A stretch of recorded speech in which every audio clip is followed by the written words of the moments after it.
Mi maestra se negó a hacer el encierro. El día que hubo un tiroteo de verdad en la escuela, hasta bloqueó el apagador mientras los disparos se escuchaban cada vez más cerca. Cuando le supliqué que nos dejara escondernos, solo me dijo, siéntate o te expulso. Yo nomás me le quedé viendo. Eso pasó hace un año. La semana pasada, se la llevaron esposada de su depa. Yo estaba en la clase de historia avanzada de la señora Brown, cuando se escuchó por el altavoz el anuncio de encierro. Encierro, encierro. Esto no es un simulacro. Desde el kinder habíamos hecho esos simulacros 1000 veces. Apagar luces, irse a la esquina, quedarse callados. Pan comido. Todos empezamos a hacerlo de siempre, casi sin pensar, pero la señora Brown se puso enfrente con esa mirada de cuando alguien la reta, y ni ganas de discutir dan. Regresen a sus lugares ahorita, dijo de esa manera en la que sabes que no vale la pena alegar. Hoy no autoricé ningún simulacro de encierro. Por costumbre levanté la mano. Pero señora Brown, se supone que debemos... Aquí las reglas las pongo yo. Siéntense o todos reprueban sus presentaciones. Y luego se aventó su típico sermón de yo llevo 25 años dando clases, el mismo de siempre sobre el respeto, y cómo en su generación nadie los andaba cuidando todo el tiempo. Lo curioso con la señora Brown era que era exageradamente estricta para unas cosas raras,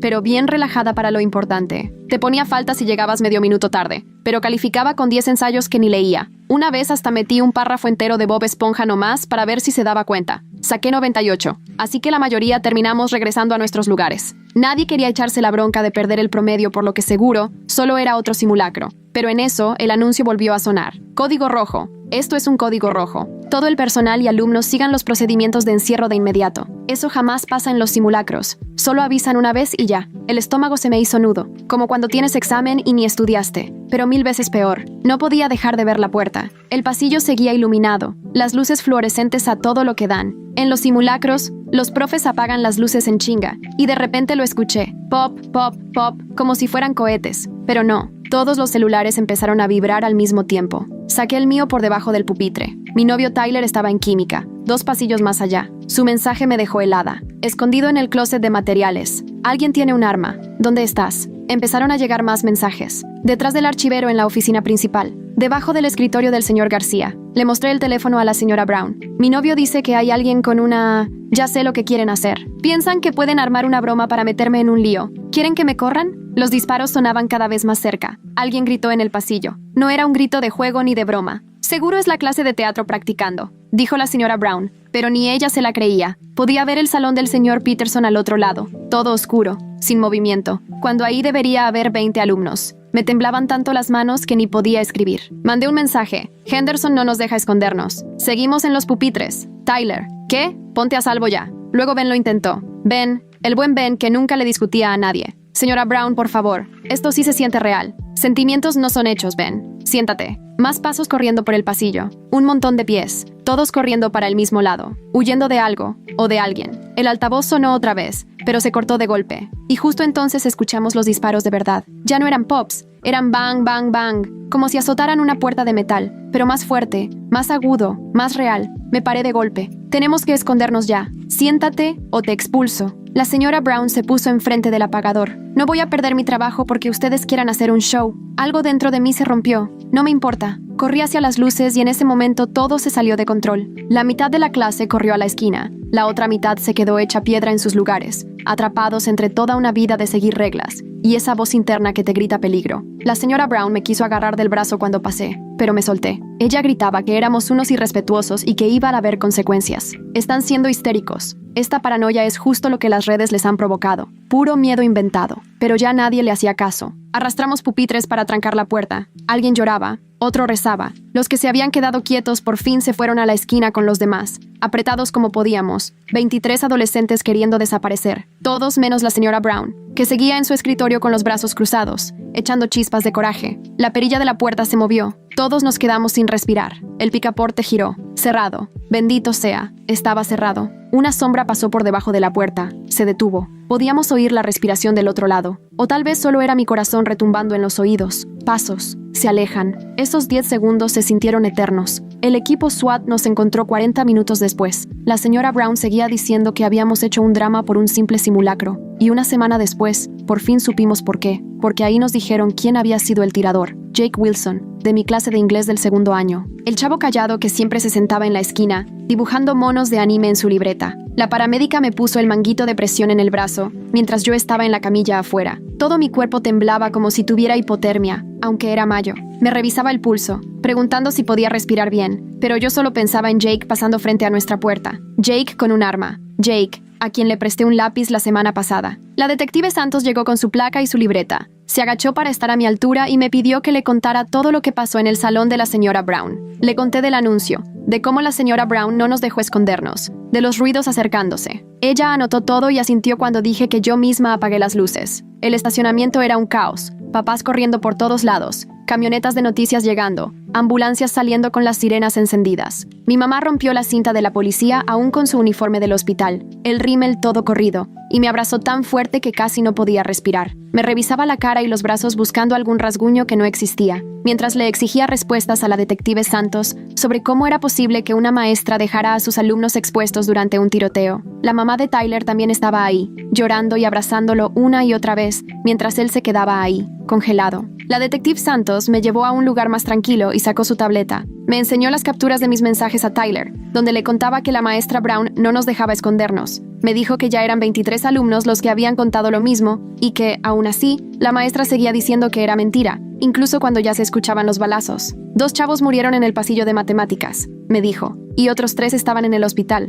Todos ellos estaban en salones donde siguieron el protocolo luego, menos una chava a la que una bala le rozó porque atravesó una puerta. Mi papá llegó y tomó el relevo de mi mamá. Solo me subió a su camioneta y nos fuimos en silencio. La radio apagada todo el camino, y los dos pegamos un brinco cuando una moto pasó zumbando en el alto. Al llegar, la casa se sentía rara, como demasiado normal, con ese olor de siempre a café y jabón de ropa. Papá hizo espaguetis, pero yo solo los empujaba en el plato, mientras el celular vibraba sin parar con mensajes de todos, preguntando por qué la maestra Brown no nos dejó escondernos. Esa noche no pude pegar el ojo. Al día siguiente, una llamada automática del distrito avisó que las clases quedaban suspendidas por tiempo indefinido y que habría consejeros en el centro comunitario. Mamá avisó al trabajo que estaba enferma para quedarse conmigo, pero yo me metí a mi cuarto y me quedé sentado en la cama, dándole vueltas a cómo casi no nos atrincheramos, cómo casi nos quedamos ahí sentados como quería la maestra Brown. El Canal 8 sacaba nuestra escuela en cada corte, y luego hasta pusieron la cara de la maestra llenando la pantalla, parada en la puerta de su casa diciéndole al reportero que había mantenido el control y que sus alumnos estaban vivos porque ella no entró en pánico. Mi mamá agarró el control y lo azotó tan fuerte contra la tele que la rompió. Tyler luego me mandó un enlace a un video grabado desde el salón oscuro del profe Peterson,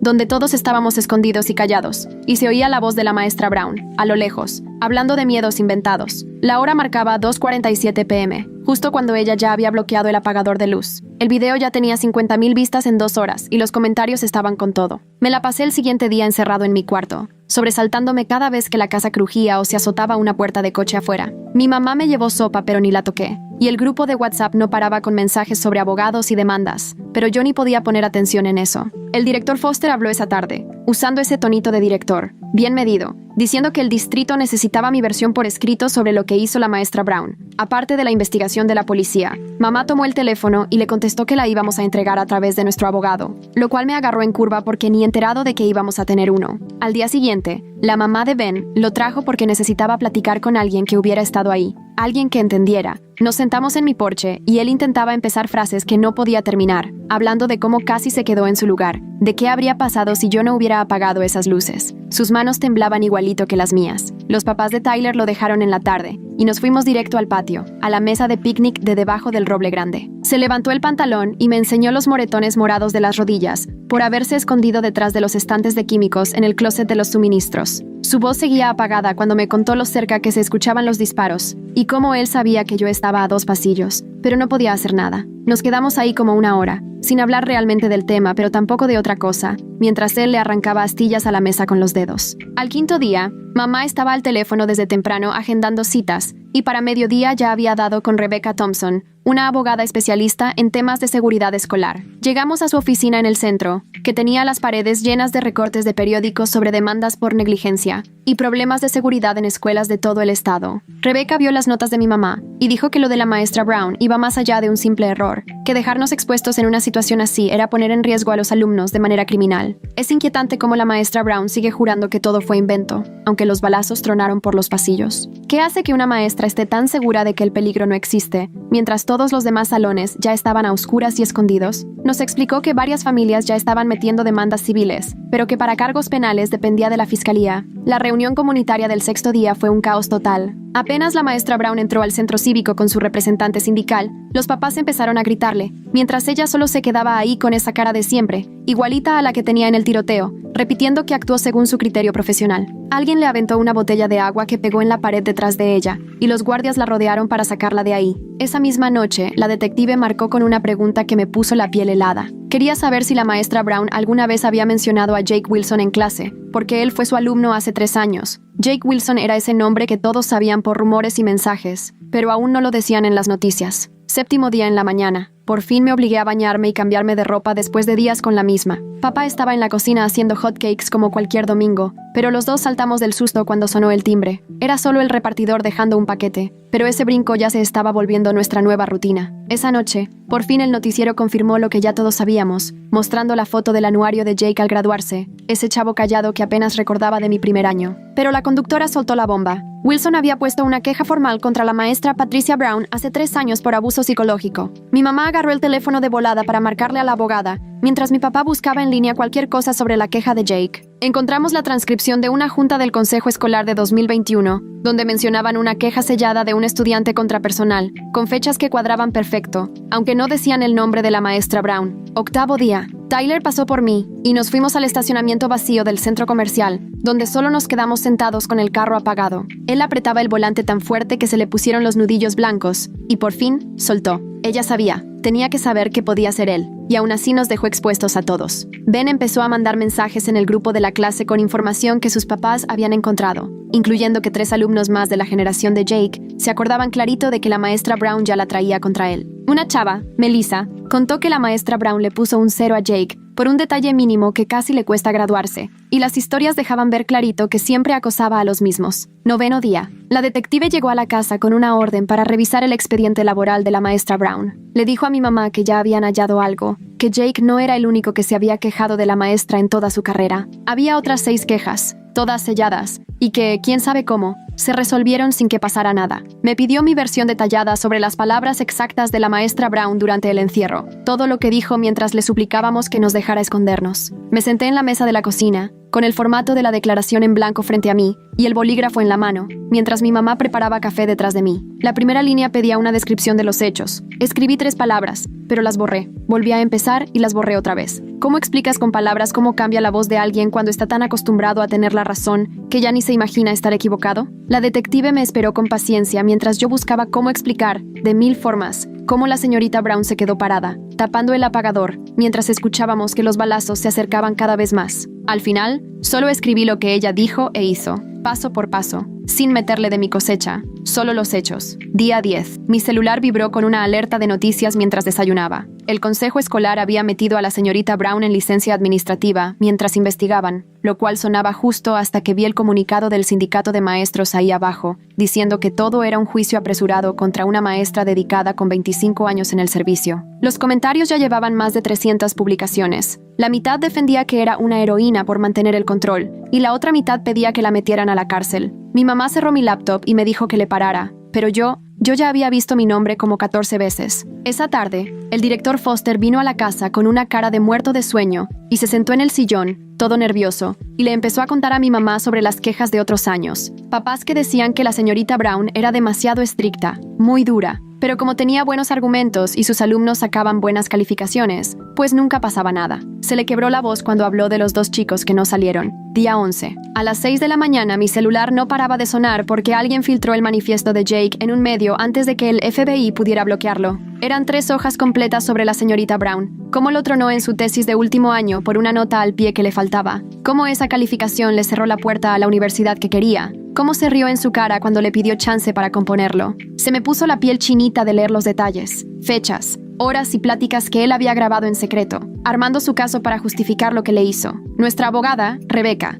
nos citó de emergencia esa noche a las 23 familias del salón de la señorita Brown, todos apretados en una sala de juntas del Holiday Inn. Se paró enfrente con un bonche de papeles y soltó la bomba. El distrito escolar ya sabía que Jake estaba obsesionado con ella, porque su terapeuta había mandado una advertencia 2 meses antes del tiroteo. El cuarto explotó. Había papás gritando, llorando, pidiendo explicaciones, mientras Rebecca trataba de explicar lo de las leyes de aviso obligatorio y cuestiones legales. Día 12. Me levanté con 47 notificaciones en Instagram porque invitaron a la señorita Brown a un podcast que se llama Verdad en la Educación, y ahí se la pasó una hora haciéndose la víctima de lo políticamente correcto y de la supuesta histeria adolescente. Usó mi nombre completo, dijo que yo era una alumna problemática que faltaba mucho, y hasta dijo que el funeral de mi abuela fue puro pretexto para saltarme clases. El conductor solo le daba cuerda, diciendo que los jóvenes de ahora son de cristal, que no aguantan disciplina y que prefieren espacios seguros en vez de educación de verdad. Rebeca metió una orden de restricción en menos de 2 horas, pero el episodio ya tenía 12,000 descargas. Mi Instagram se llenó de gente que ni conozco diciéndome mentirosa,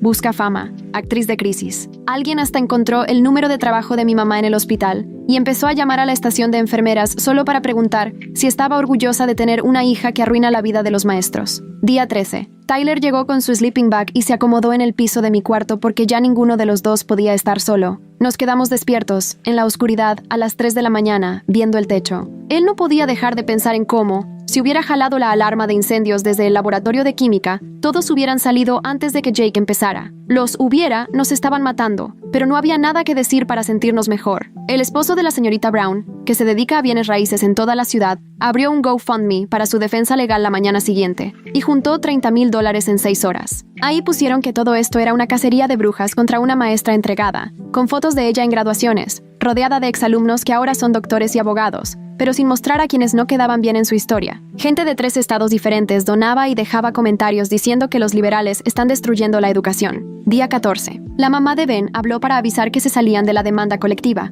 Su voz temblaba al explicar que la constructora del papá de Ben acababa de perder 3 contratos grandes sin razón aparente. Decía que no podían probar que estuviera relacionado, pero todos sabíamos que el cuñado de la señorita Brown tenía la desarrolladora más grande de la ciudad y que jugaba golf con medio cabildo. Daniel Harris, que está en mi año, me encontró en la cafetería esa tarde. Traía el celular en la mano, temblando, cuando se sentó frente a mí. Él se escondió en la oficina principal todo el tiempo, pegado detrás del escritorio de la secretaria, desde donde podía ver el monitor de seguridad, y sin pensarlo, grabó todo en su celular. El video se veía borroso, pero aún así era claro que la señorita Brown caminaba por el pasillo 30 segundos después de los primeros disparos. No corría, no se agachaba, solo iba como si nada, como si fuera un día normal entre clases, mientras la puerta del salón del señor Peterson ya estaba atrancada y la señora García tenía a sus alumnos escondidos bajo los pupitres. Daniel le mandó el video a la detective Santos ahí mismo, justo frente a mí. Sus dedos iban tan rápido en el celular que ni atinarle podía. Día 15. Volví a terapia por primera vez desde la secundaria, cuando mis papás se separaron. El consultorio de la doctora Patel seguía igual, con las mismas plantas de plástico, las paredes beige y esa máquina de ruido blanco que se supone que sirve para relajarse. Pero a mí nada más me recuerda al estático de la tele. Le platiqué sobre la sombra bajo la puerta y cómo sigo escuchando la voz de la señorita Brown, diciéndonos que estábamos exagerando, mientras la gente moría en el pasillo. Ella solo apuntaba cosas en su libreta amarilla y me pedía que le dijera qué sentía en el cuerpo cuando pensaba en eso. El video de Daniel ya andaba en Twitter antes de la cena, y para medianoche, la etiqueta Brown sabía era tendencia, con 40,000 retweets. La gente lo ponía en cámara lenta y le hacía zoom justo donde se ve que revisa su celular, mientras los demás maestros jalaban a los alumnos para meterlos a los salones. La hora y fecha claritas, mostrando que esto fue después de que empezó el tiroteo. Camionetas de noticias llegaron a la casa de Daniel y sus papás tuvieron que llevárselo con su tía a Boston. Día 16. La detective Santos me citó para ver el video junto con una especialista del estado, que no dejaba de picar la pantalla con su pluma. Me señaló cómo, cuando se oyeron los disparos, no hubo ni una reacción de ella, ni sorpresa, ni miedo, solo esa tranquilidad de quien decide seguir como si nada. Según ellos, estaban armando un caso por poner en peligro a propósito, lo que podría traerle hasta 5 años de cárcel. Mi mamá fue por mí a la estación, y de ahí nos fuimos directo a la oficina del distrito, donde llenó los papeles para darme de baja y empezar a darme clases en casa. Ver a la señorita Brown tan tranquila mientras los otros maestros atrancaban puertas es justo el tipo de detalle que hace que los abogados se froten las manos y las aseguradoras saquen la chequera. Mi mamá pidió 3 semanas de vacaciones que ya tenía guardadas y me dijo que no le importaban mis solicitudes de universidad, que lo único que le importaba era que yo siguiera vivo. Terminamos llorando los dos en la cocina mientras la pasta se tiraba en la estufa. Día 17. El abogado de la señorita Brown organizó una conferencia de prensa gigante en las escaleras del juzgado, con 3 exalumnos de ella bien vestidos parados detrás, uno de ellos ahora senador estatal, repitiendo que no había que apresurarse a juzgar y prometiendo que se investigaría la investigación, mientras el abogado alegaba que el video estaba editado y exigía un análisis independiente. Los papás de Tyler no se esperaron a nada y ese mismo día lo cambiaron a la escuela privada St. Mary's. Su mamá explicó que no podían quedarse a ver si el sistema resolvía todo, Tyler me mandaba mensajes todo el tiempo desde su nueva escuela, sintiéndose culpable por irse, aunque yo le repetía que se fuera, que saliera de ahí mientras pudiera. Nuestros celulares se volvieron como nuestros salvavidas. Nos despertábamos a las 3 de la mañana para escribirnos y asegurarnos de que el otro seguía bien. Día 18. Otra vez no pude dormir, así que me puse a buscar a la señorita Brown en internet y encontré un hilo viejo de Reddit de 2019, donde alguien preguntó quién había sido su peor maestro. 3 cuentas diferentes la mencionaron por su nombre. Contaban que le encantaban los juegos mentales y que cada año escogía a un alumno para fastidiarlo. El hilo ya no estaba, pero en la Wayback Machine todavía se podía ver la versión guardada, así que le tomé captura de pantalla y se la mandé a nuestro abogado. Día 19. La junta del consejo escolar se volvió un caos en cuanto los papás empezaron a gritarse de lado a lado del auditorio. La mitad quería que arrestaran a la señorita Brown en ese momento, y la otra mitad decía que la estaban usando de chivo expiatorio, hasta que una señora gritó que ella había salvado a esos niños manteniendo el orden. El papá de Ben se paró, aunque ya se habían salido de la demanda, y gritó que por poquito los mata a todos, así que seguridad tuvo que sacar a la gente mientras seguían empujándose en el estacionamiento. Rebecca Harris, la mamá de Daniel, pidió una orden de restricción al día siguiente porque seguidores de la señorita Brown empezaron a aparecer en nuestras casas, tomándole fotos a nuestras puertas y subiéndolas a internet con nuestras direcciones. El juez dijo que, mientras no hubiera amenazas directas, era libertad de expresión, así que Rebecca se quedó llorando en la sala mientras el juez explicaba que tomar fotos desde la calle no era ilegal. Esa misma noche no pude dormir y me la pasé viendo en el celular los comentarios defendiendo a la señorita Brown. Como a las 3 de la mañana, sentí que algo se rompió dentro de mí. Agarré la laptop, busqué las grabaciones de audio de ese día que habían salido en las noticias, ya públicas por la investigación. Sincronicé las palabras exactas de la señorita Brown con los balazos de fondo. Puse el celular apoyado en la lámpara del escritorio, le di a grabar y empecé a leer el acta. Hoy no aprobé ningún simulacro de encierro. Bang, sonó la laptop. Si no se sientan, todos van a sacar 0. Bang, bang. Me temblaban las manos, pero seguí leyendo todo lo que ella dijo mientras los niños morían en el pasillo. Cuando lo subí a TikTok a las 4:17 de la mañana, ni esperaba nada, pero al mediodía ya tenía 2 millones de vistas y seguía subiendo.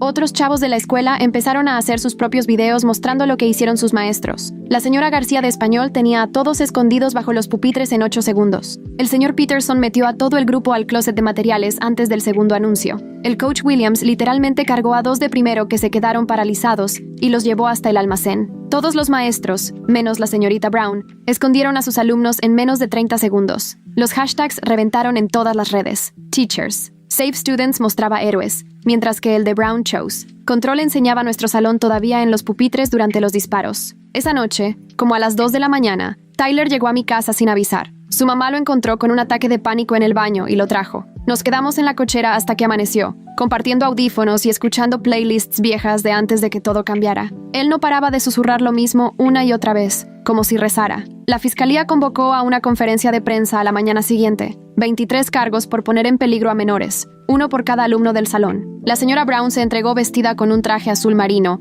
y todas sus medallas de maestra prendidas en la solapa, luciéndolas como si fueran trofeos. Las cámaras no se perdieron ni un instante mientras subía las escaleras del juzgado, con la barbilla en alto y una sonrisita en los labios. Ese mismo día fue su audiencia de fianza, y el juez la fijó en $50,000. Sus seguidores ya tenían un GoFundMe listo incluso antes de que la procesaran, y en menos de 2 horas y 20 minutos, juntaron todo el dinero. Salió del juzgado todavía sonriendo, y se paró frente a las cámaras. Mi mamá tuvo que agarrarme fuerte de los 2 brazos y llevarme casi a rastras al coche, cuando la señora Brown empezó a hablar de reivindicación y control. Las familias de los afectados empezaron a reunirse los miércoles en el centro comunitario, pero yo no podía ir. Mi mamá iba en mi lugar y siempre volvía con los ojos hinchados de tanto llorar. Solo me abrazaba más fuerte y nunca me contaba lo que escuchaba ahí. Ben me mandó una foto de algo que su mamá encontró limpiando unos archivos viejos de la PTA en la cochera. El ensayo de Jake Wilson de 3er año, lleno de anotaciones en rojo de la señora Brown. A mí el ensayo me parecía bien, pero sus comentarios eran implacables,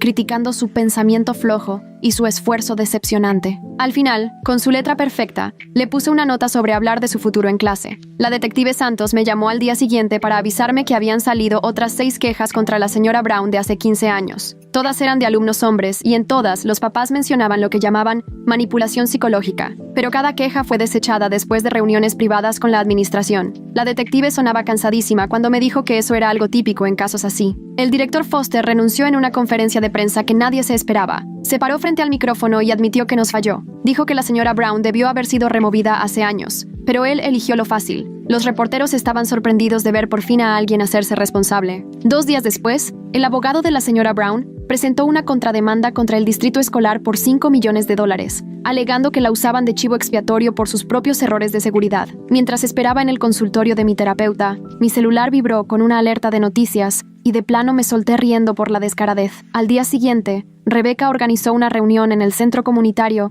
y llegaron las 23 familias. Ella se paró enfrente, repartiendo montones de papeles, y explicó que ya no solo nos íbamos a defender, ahora presentaríamos denuncias penales ante la Junta Estatal y una demanda federal por derechos civiles. Los papás firmaban documentos y compartían sus celulares mientras la asistente de Rebecca tomaba notas rapidísimo en la laptop. Esa noche no pude dormir y terminé sacando este cuaderno viejo del cajón para escribir todo. Cada palabra que nos dijo la señora Brown durante esos 47 minutos quedó escrita, igual que la forma en que bloqueó el apagador de la luz y cómo nos amenazó con ceros y expulsión mientras los balazos se escuchaban cada vez más cerca. El doctor Patel dice que escribir ayuda a procesar el trauma, pero para mí era más como armar un expediente. 3 días después, mi teléfono se llenó de notificaciones sobre una página web nueva. Un grupo de exalumnos de la señora Brown había creado algo llamado Sobrevivientes del Salón 203. Entré y vi testimonio tras testimonio, sin parar. 37 historias solo en los primeros días. Chavos que la tuvieron hace 10 años contaban las mismas tácticas.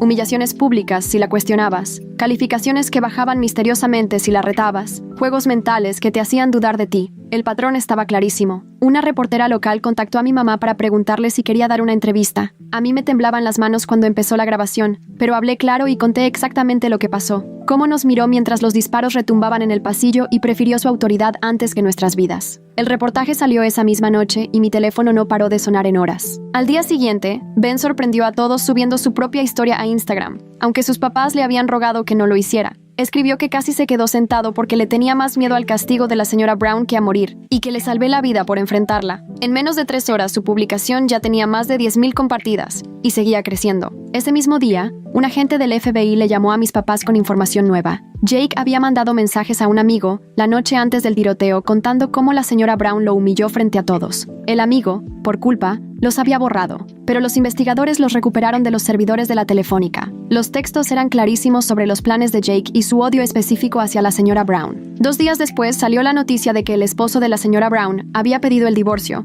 y se fue de la casa a medianoche. Según los papeles del juzgado, llevaba meses planeándolo y el tiroteo solo aceleró todo. Hasta su propio esposo la dejó. Tuve que regresar a la escuela por mis cosas porque ya casi terminaba el semestre. El salón 203 seguía cerrado con cinta amarilla de escena del crimen cruzando la puerta. El pasillo se sentía raro y olía a limpiador industrial tratando de tapar algo peor. Agarré mis cosas del casillero lo más rápido que pude, mientras Tyler me esperaba en el coche encendido. La fiscalía trajo a una experta, la doctora Catherine Mills, especialista en manejo de crisis, que pasó 3 días revisando todo y su conclusión fue brutal. La señora Brown rompió todos los protocolos y fue tan negligente que puso en peligro directo nuestras vidas. Que sus seguidores hayan juntado $50,000 en tan poco tiempo me hace preguntarme quién tiene esa clase de dinero y esas ganas de defender a una maestra que dejó sentados a los alumnos durante un tiroteo. Su informe, de 50 páginas llenas de términos técnicos, básicamente decía que la señora Brown eligió el control antes que a los niños. Luego, sus seguidores organizaron una manifestación en el juzgado que terminó en desastre,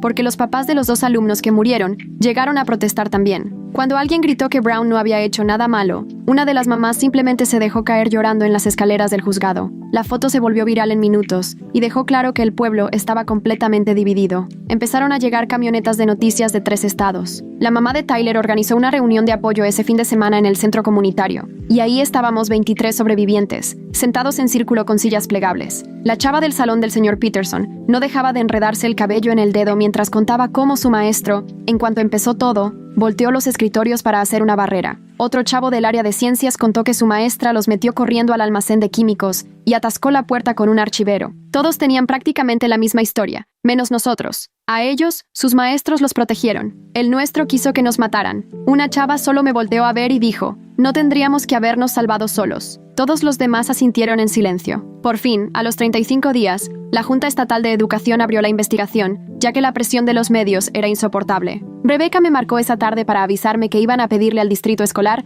los archivos de los últimos 10 años. Me contó que los investigadores encontraron 17 quejas formales contra la señorita Brown que nunca se documentaron bien. Ahora sí estaban pensando en cargos penales contra los directivos que la encubrieron. Esa noche, mi mamá organizó una cena con la familia de Tyler y todos nos sentamos alrededor de la mesa, empujando la comida sin ganas. El papá de Tyler intentó hablar de sus planes para la universidad el próximo año, pero se le quedaron las palabras atoradas. Su mamá trató de sacar el tema de las vacaciones de verano, pero se quedó callada a la mitad porque un carro tronó afuera y todos pegamos un brinco. Fingíamos que no éramos distintos ahora, que los ruidos fuertes no nos dejaban en shock, que las sombras no nos aceleraban el corazón. El día 40, me encontré frente a un micrófono en el Congreso Estatal, con 300 personas viéndome. El comité legislativo estaba atrás de su mesa larga, tomando notas mientras yo leía mi declaración. Les dije que la señorita Brown usó su autoridad como arma, justo cuando había un arma real en la escuela. Les dije que eligió su ego antes que nuestras vidas. Pregunté cuántas quejas se necesitan para que alguien haga algo. Terminando, los representantes solo me vieron. 2 días después, un conserje que se llamaba Frank se puso en contacto con nuestro abogado con algo enorme. Tenía videos de seguridad de hace 3 años que nadie sabía que existían,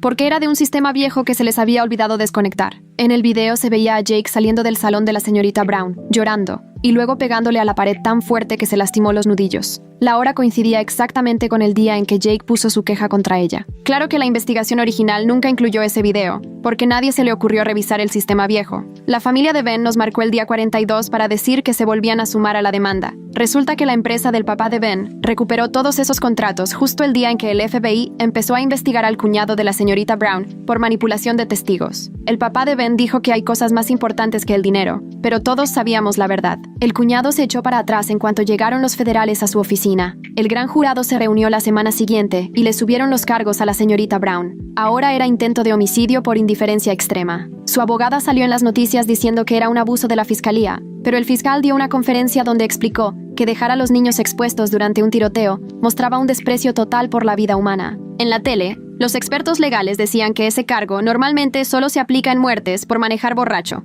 pero que este caso podría sentar un precedente. El día 45, a Tyler le llegó su carta de admisión anticipada a la Universidad Estatal, pero ese mismo día llamó para pedir que le guardaran su lugar y tomarse un año sabático. Esa noche vino a mi casa y nos sentamos en la terraza mientras me decía que no podía dejarme enfrentar el juicio sola. Los dos sabíamos que lo nuestro ya no era cosa de adolescentes. Ahora nos unía algo más oscuro, algo más fuerte que el amor, algo que tenía más de sobrevivientes que de pareja. El día 47 fue el primero bueno desde el tiroteo. Logré estar 6 horas sin pensar en eso mientras ayudaba a mi mamá a acomodar el garage. Pero después, la culpa me cayó encima, como si me hubiera atropellado un camión. ¿Cómo podía olvidar aunque fuera un minuto, si 2 chicos murieron? En la sesión, la doctora Patel me dijo que sanar no es un proceso en línea recta, pero para mí se sentía como si los estuviera traicionando. Sentía que estaba abandonando a los que no lograron salir. El día 50 fue la audiencia del Consejo Estatal para quitarle la licencia a la señora Brown. Ella llegó toda vestida de negro, quejándose de que todo era una cacería contra una maestra dedicada. Cuando le presentaron testimonios de 37 exalumnos que hablaban de su comportamiento, les dijo que eran unos niños débiles que no aguantaban los estándares altos. Varios del consejo hasta se alejaron de sus micrófonos. La mujer que dirigía la audiencia tuvo que pedir orden 2 veces porque la señora Brown empezó a gritar sobre la cultura de la cancelación. Votaron por unanimidad para quitarle la licencia de forma definitiva y turnaron el caso al fiscal general por otros cargos relacionados con poner en peligro a menores durante toda su carrera. Las semanas siguientes pasaron entre juntas con abogados y sesiones de terapia, hasta que la detective Santos me llamó el día 52 con una noticia que me dejó temblando tanto que se me cayó el celular. Había estado revisando archivos viejos del personal en la oficina del distrito y encontró una carpeta sellada de 2009 sobre la transferencia de la señora Brown desde la prepa Westfield. Una alumna ahí había intentado quitarse la vida y dejó una carta de 3 páginas donde mencionaba a la señora Brown por las humillaciones diarias y los juegos mentales que la llevaron hasta ese punto. La escuela, en vez de investigar, solo la transfirió discretamente a nuestro distrito, porque la esposa del superintendente era su prima. A las pocas horas de que la detective Santos filtró eso a una reportera amiga, mi celular empezó a llenarse de notificaciones de un grupo de Facebook llamado Sobrevivientes de Patricia Brown, que ya tenía 200 miembros. Exalumnos de 3 escuelas diferentes compartían historias que se remontaban a 25 años. Hablaban de sus tácticas, las humillaciones públicas, cómo daba instrucciones contradictorias y luego castigaba a los alumnos por confundirse, o cómo los hacía dudar de su propia memoria sobre cosas que ella había dicho minutos antes. Una chava de la generación del 98 escribió que la señora Brown le dijo frente a la clase que era demasiado tonta para la universidad, y después lo negó todo cuando los papás se quejaron. Un chavo que estuvo en la generación de 2003 contó que la señora Brown lo hacía pasar al frente del grupo, y ahí, sin pena, empezaba a decir todo lo que estaba mal en su ensayo. Hasta se burló de su tartamudeo, imagínate. Siempre era el mismo patrón, y los directivos nomás la cubrían. Preferían moverla de salón antes que enfrentarse a todas las quejas. Un par de días después, mi mamá me llevó a conocer a los Johnson y los García, los papás de Michael y Sofía, los chavos que murieron en el tiroteo porque siguieron al pie de la letra las órdenes de la señora Brown, y no se movieron. La señora Johnson me agarró la mano mientras lloraba y me dijo que no nos culpaba a ninguno de los que sobrevivimos. El señor García, con la voz cortada, me dijo que nosotros sí intentamos salvarnos, pero que sus hijos nunca tuvieron ni la oportunidad, todo por seguir las reglas. Nos quedamos un buen rato en su sala, llorando juntos y viendo fotos de Michael y Sofía en la graduación, que fue apenas 3 semanas antes de que todo pasara. Esa misma tarde, Rebeca me llamó para contarme lo nuevo sobre la estrategia de la fiscalía, y lo que me dijo me dio tanto coraje y asco que literal corrí al baño a vomitar. Ya tenían pruebas de que la señora Brown sabía, por cosas que pasaron antes, que Jake probablemente quería hacerle algo, porque ya la había enfrentado varias veces después de clase, pero aún así, decidió dejarnos expuestos como si fuera un castigo psicológico. Los fiscales iban a decir que nos usó como escudos humanos para proteger su orgullo, que le importaba más no admitir un error con el encierro que nuestras vidas. Lo peor de todo es que la verdad resultó mucho más fea de lo que pensábamos. Para ella, solo éramos piezas en su juego de poder, aunque hubiera alguien armado suelto en la escuela. Para cuando llegó el día 56, los abogados del distrito escolar ya no sabían ni qué hacer y ofrecieron un acuerdo de $30 millones para repartir entre todas las familias, sin aceptar la culpa pero admitiendo que sí hubo fallas. Algunas familias aceptaron en cuanto pudieron, porque de plano no tenían para pagar años de abogados, pero mis papás y otras 12 familias dijeron que no, que querían justicia y no solo dinero. Tyler me pasó a buscar 2 días después para ir al memorial que se había armado enfrente de la escuela, las escaleras llenas de flores, peluches y fotos. Alguien dejó una copia del reglamento escolar con los procedimientos de encierro subrayados en amarillo y una nota que decía: estas reglas salvan vidas, pero solo si los maestros las siguen. Nos quedamos ahí de la mano, leyendo los mensajes, cuando Tyler vio algo que lo hizo apretarme tan fuerte los dedos que me dolió. Entre 2 ramos de flores estaba una copia impresa del manifiesto de Jake, que apenas habían entregado a los abogados defensores. 5 páginas donde describía los métodos de la señora Brown como si diera clases de tortura psicológica. Contaba todo: humillaciones en público, instrucciones confusas seguidas de castigos porque nadie entendía, cómo hacía que dudaras de lo que ella misma había dicho o hecho, ejemplos y más ejemplos con fechas y testigos. El FBI ya había comprobado cada caso entrevistando a exalumnos. En esa misma semana, la exasistente de la señora Brown de 2015 por fin se animó a hablar en una entrevista de noticias locales. Renunció después de un semestre porque ya no soportó ver lo que les hacía a los alumnos. Hasta lo reportó con el director Foster, pero no hicieron nada porque la señora Brown ya tenía base y el sindicato se iba a meter si intentaban sancionarla. Otro administrador que prefirió lo fácil a proteger a los alumnos. Otro adulto que pudo haber parado esto años antes. Que Frank, el conserje, encontrara unas grabaciones olvidadas en un sistema de cámaras viejo fue como sacado de novela. Ese tipo de cosas que salvan el día, aunque pues la vida real a veces sí te da pruebas en bandeja cuando más las necesitas. El día 62 le tocó declarar a Ben, y luego sus papás me mandaron la transcripción porque estaban bien orgullosos de lo firme que estuvo. Dicen que ni la voz se le quebró cuando dijo: la señora Brown nos enseñó que la autoridad era más importante que la seguridad, pero ese día yo les enseñé a todos que lo único que importa es sobrevivir. El fiscal le preguntó si me culpaba por no hacerle caso a la señora Brown, y Ben dijo: tú fuiste la única adulta en ese salón que sí actuó como tal, que una chava de 17 años mostró más liderazgo que una mujer con 25 años dando clases. Al día siguiente, el FBI fue a la casa del cuñado de la señora Brown, con una orden de arresto por manipular testigos y obstrucción, después de que lo grabaron amenazando a los socios del papá de Ben, para que Ben cambiara su declaración. Todo el círculo de la señora Brown se estaba cayendo a pedazos, y la gente por fin veía hasta dónde era capaz de llegar para salvarse. Contrataba investigadores privados para sacar chismes de las familias de los alumnos, y ponía a su cuñado a presionar a quien pudiera declarar en su contra. 2 semanas después estaba yo en la cocina con Rebeca, la fiscal, que traía un montón de notas y me preparaba para mi declaración de impacto. Me empujó un cuaderno y me dijo que no me guardara nada, que el jurado tenía que conocer todo lo que hizo la señora Brown ese día. Tyler estaba a mi lado, con su mano en mi rodilla, mientras yo intentaba escribir cómo nos tuvo sentados en nuestros lugares, mientras un hombre armado rondaba por la escuela. Escribí hasta que se me cansó la mano. Luego me pasé a la laptop y al final regresé al papel. Al principio todo me salía con rabia, luego con tristeza y ya después solo con cansancio. Rebeca leyó lo que escribí y me dijo que eso ayudaría al jurado a ver la verdad. 2 días después, la secretaria del juzgado me llamó para decirme que el juicio sería en 3 meses. 3 meses enteros de espera. Intenté volver a la rutina, como estudiar para el SAT o llenar solicitudes de universidad, pero ¿cómo escribes de tus sueños cuando ni sabes si te toca tener futuro? La pregunta de la Common App era sobre un reto que hubiera superado, y yo nomás me quedé viendo la hoja en blanco un buen rato. Llegó el día 70 y mi celular se llenó de mensajes de Ben. Resulta que la señora Brown les mandó un correo a sus papás diciendo que su hijo estaba confundido y recomendando que lo llevaran a terapia para que recordara bien. La fiscal no la perdonó y ordenó su arresto en menos de 2 horas. Las camionetas de noticias llegaron a su casa justo cuando se la llevaban esposada y ella gritaba que todo era una persecución solo por querer imponer el orden. Al día siguiente, el juez citó a todos a una audiencia urgente. Estaba en la galería viendo cómo la fiscal enseñaba el correo y explicaba que la señora Brown había roto las condiciones de su libertad, bajo fianza por contactar a testigos. El juez ni siquiera dejó que su abogada terminara de hablar antes de quitarle la fianza. Los oficiales de la corte se acercaron y ella se paró de golpe, tirando su vaso de agua. Por primera vez desde que todo esto comenzó, le vi verdadero miedo en los ojos cuando la esposaron. Me miró directo al pasar frente a la galería, y ahí supe que por fin entendía que ya no tenía el control. 2 noches después, mi mamá me encontró en la cocina a las 3 de la mañana, rodeado de borradores para mis ensayos universitarios. Mi ensayo para la Common App era sobre el día que decidí sobrevivir, aunque mi maestra me lo prohibió. Mamá leyó por encima de mi hombro y me dijo que no tenía que escribir sobre esto si me costaba demasiado, pero le contesté que sí debía hacerlo, porque esto ya era parte de mí. Los dos sabíamos que nunca volvería a ser quien era antes de ese día. El juicio arrancó 3 meses después, un lunes de mañana bien frío. La fiscal empezó con el audio de mi celular, que había grabado para un proyecto de la escuela. Se escuchaban los balazos acercándose,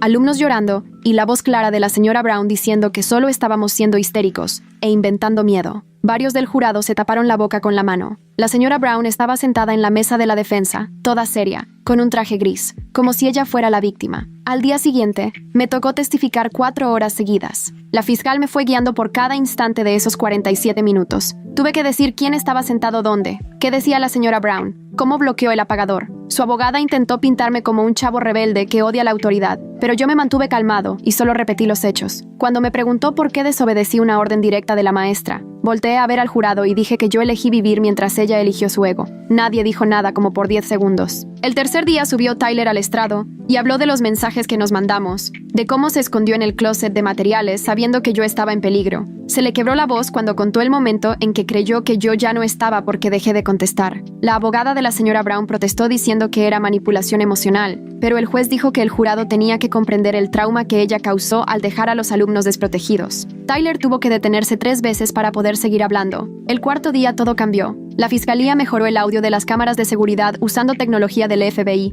y ahora se entendían cosas que antes no. A las 9:47 am, justo después de los primeros disparos, se escuchó clarito la voz de Misty Brown diciendo que, si esto era real, merecíamos lo que nos pasara por no respetarla. Hasta un jurado gritó del impacto. Incluso su abogada se veía en shock, porque ese audio no estaba en los materiales de la investigación. El juez tuvo que pedir un receso cuando los papás en la galería empezaron a gritar. En el 5.º día, la señora Brown decidió testificar aunque su abogada le rogó que no lo hiciera. Se sentó en el estrado insistiendo en que todo estaba bajo control, que nunca estuvimos en peligro y que la estaban atacando por exigir estándares. Dijo que nos estaba protegiendo del pánico y que correr por todos lados hubiera sido más peligroso. La fiscal la dejó hablar 20 minutos y luego nada más le hizo una pregunta que dejó todo el salón en silencio. ¿Reconoció la voz de Jake Wilson cuando estaba en el pasillo afuera de su salón? La señora Brown se quedó paralizada, abriendo y cerrando la boca como pez, y después de unos 15 segundos, apenas pudo susurrar que sí. Todo el mundo empezó a gritar y a llorar, y el juez tuvo que golpear el mazo varias veces para tranquilizarlos. Cuando por fin se pudo hablar, la fiscal se levantó despacio, se acercó a la señora Brown y preguntó lo que todos pensaban, pero nadie se atrevía a decir en voz alta. ¿Sabía que era Jake Wilson en ese pasillo? ¿El mismo Jake Wilson que el año pasado puso 3 quejas en su contra? A la señora Brown le empezaron a temblar las manos y la cara se le fue de roja a blanca y luego gris en cuestión de segundos. Toda la sala aguantó la respiración esperando su respuesta. Al final, se quebró y gritó que Jake tenía que aprender a respetar, igual que todos nosotros. Los del jurado se miraban con la boca abierta y una señora en la última fila rompió en llanto. 3 semanas después, todos volvimos para el día del veredicto y la tensión se sentía como electricidad en el aire. El jurado tardó 6 horas en decidir, pero cuando regresaron, la declararon culpable de todo. 23 cargos por poner en peligro a los alumnos y uno por algo llamado indiferencia depravada, que sonaba todavía peor. La señora Brown se dejó caer en su silla y, por primera vez, en vez de enojada, se veía asustada. El juez dijo que podía recibir hasta 25 años y las familias de los 3 chicos que murieron lloraban sin consuelo. 2 semanas después tuve que leer mi declaración de impacto a la víctima en la sentencia. Sudaba tanto que apenas podía sostener el papel, pero me obligué a verla mientras hablaba.